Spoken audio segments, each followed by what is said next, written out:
Hello मेरे छोटे छोटे बच्चों और मेरे प्यारे दोस्तों। Welcome to science simplified by Sonal में। तो आज हम लोग पढ़ने वाले हैं पार्ट 6 बायोलॉजी को, जिसमें हम कवर करने वाले हैं रिस्पायरेशन टॉपिक को।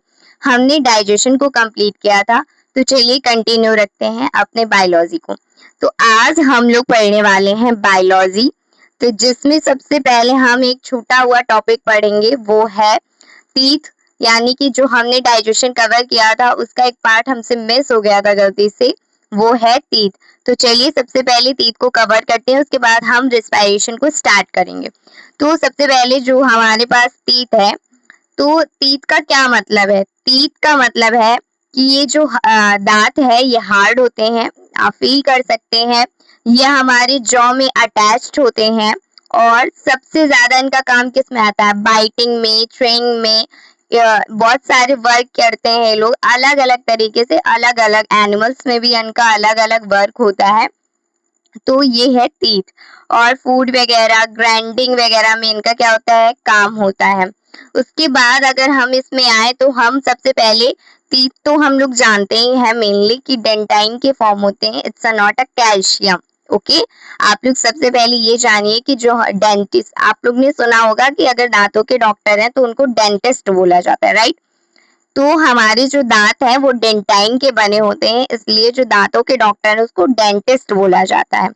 तो आप लोग इस गलत फहमी में मत रहिएगा कि हमारे दांत कैल्शियम के बने होते हैं। कैल्शियम होता है पर फॉर्मेशन डेंटाइन का होता है। ओके, और सबसे पहले अगर टाइप ऑफ टीथ में जाए तो हमारे ह्यूमंस में 4 टाइप्स ऑफ टीथ होते हैं।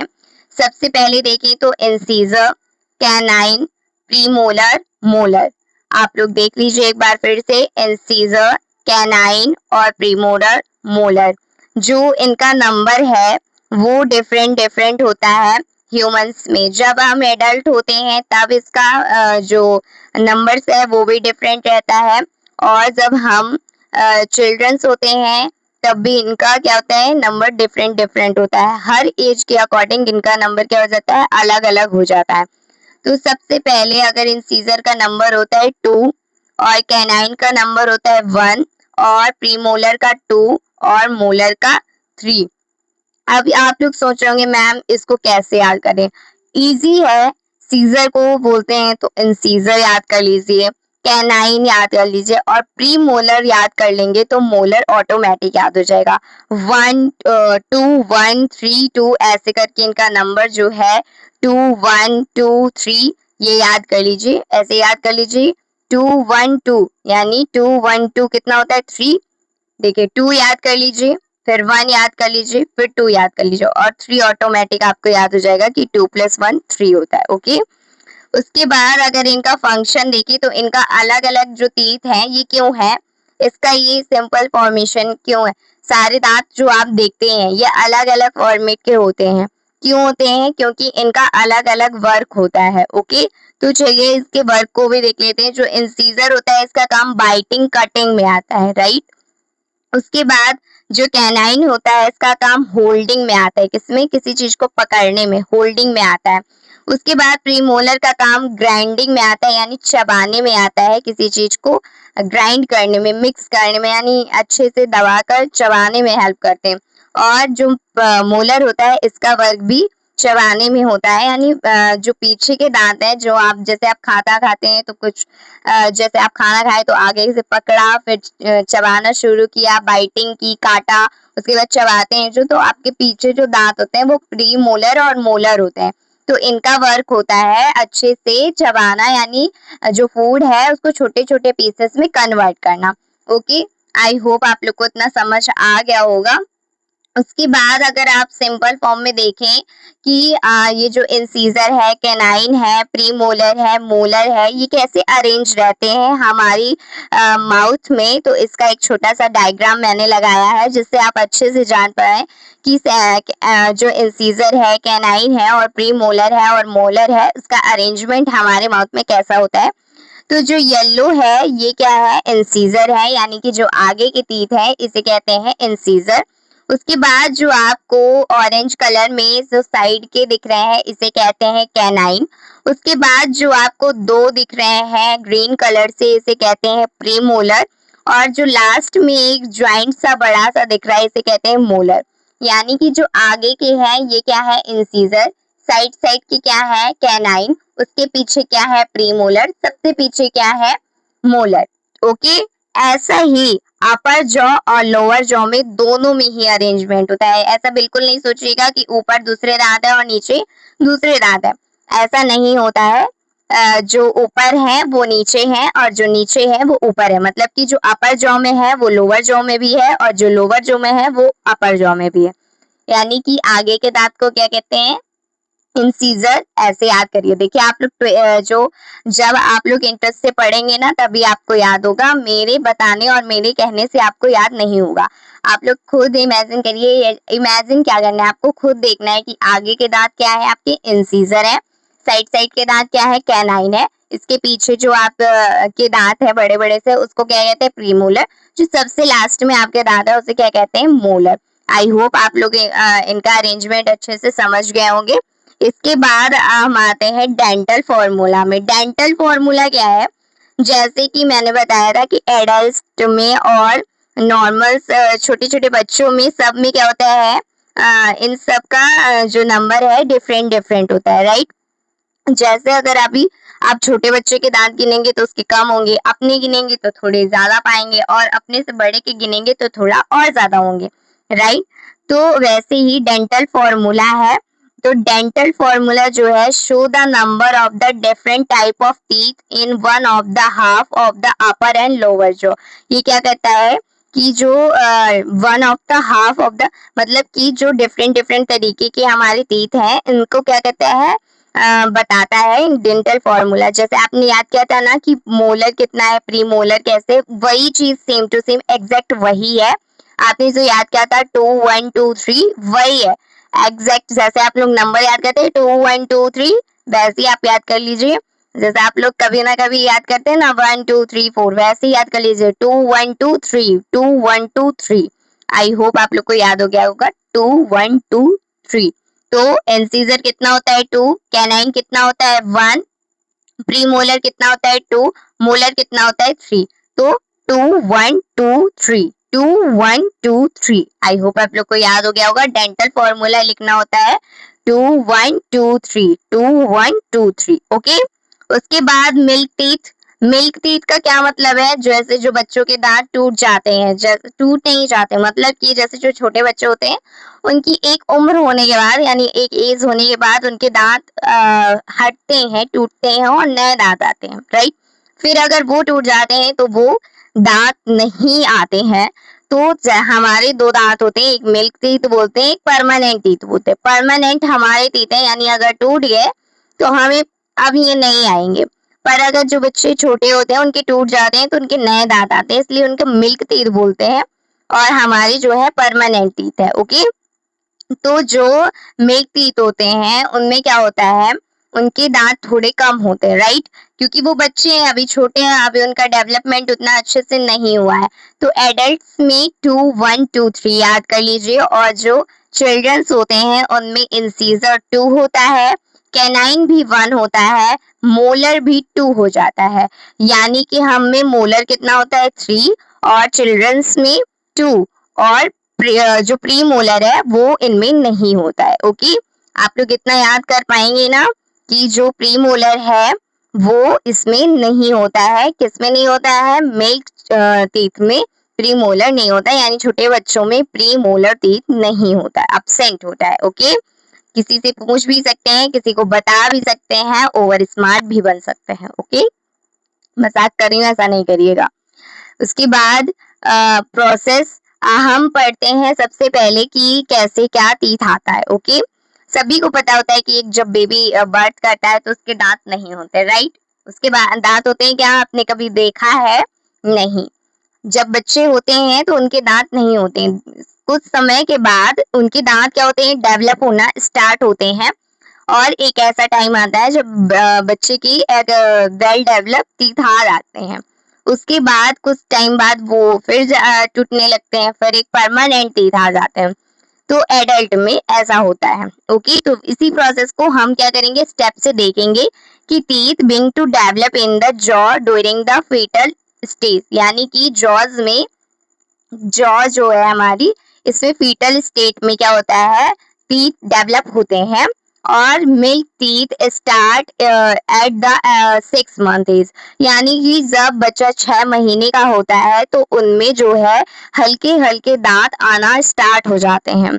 By the 2 half and 3 halves in milk in teeth 20, माने कि बोला जा रहा है कि जो जब बच्चा 2.5 से 3 वर्ष का हो जाता है, यानी 2 से 3 इयर्स का हो जाता है, तब उसके मिल्क टीथ अच्छे से प्रेजेंट होते हैं। ओके, उसके बाद जब बेबी क्या करता है, उसके जो मिल्क दांत है, मिल्क टीथ है, जब वो टूटते हैं, यानी जब वो जाते हैं अपने एक एडल्ट स्टेज का एक सिग्नल देते हैं, तो उसमें क्या होता है, उनके परमानेंट टीथ आते हैं।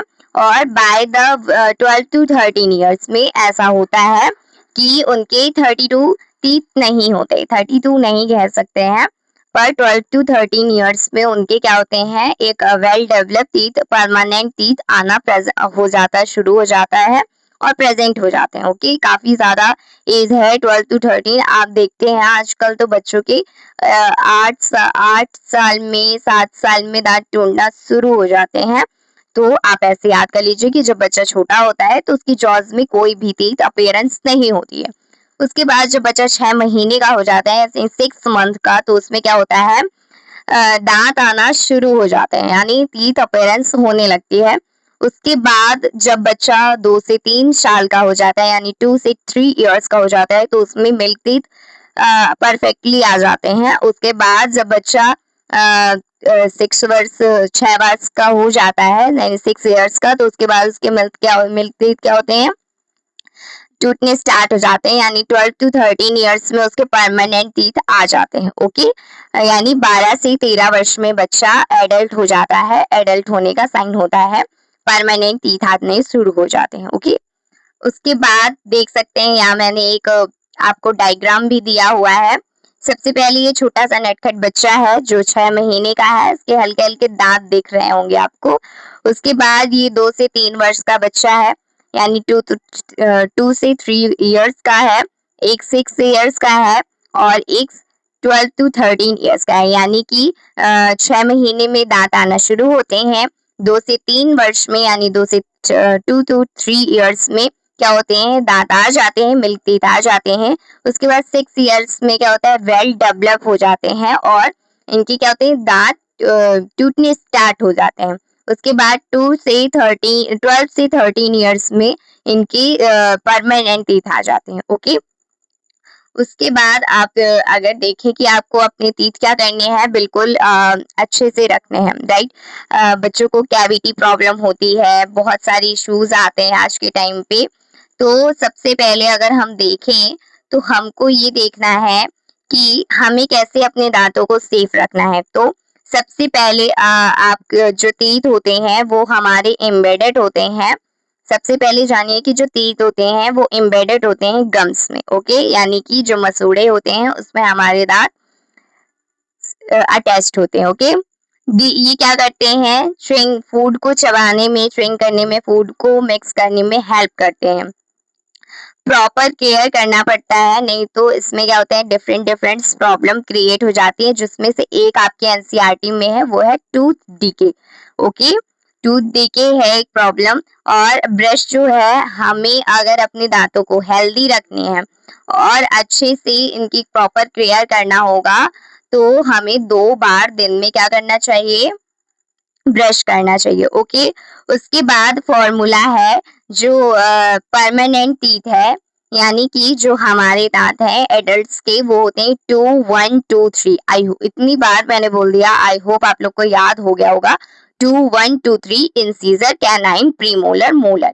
और बच्चों में एब्सेंट होता है प्रीमोलर और मोलर हो जाता है 2 से 3। ओके, जो टोटल वन जॉ होता है 16, और अगर टोटल बोथ जॉ करें तो हो जाता है 32, यानी कि एक जॉ अपर जॉ करें तो 16 और दोनों जॉज का अगर काउंट करें तो कितना हो गया, 32। वैसे ही जो मिल्क टीथ होता है वो होता है 1 to 1। कितना होता है, 1 to 1। मैंने बताया था प्रीमोलर नहीं होता है, मोलर 2 हो जाता है, इसलिए 1 to 1 होता है।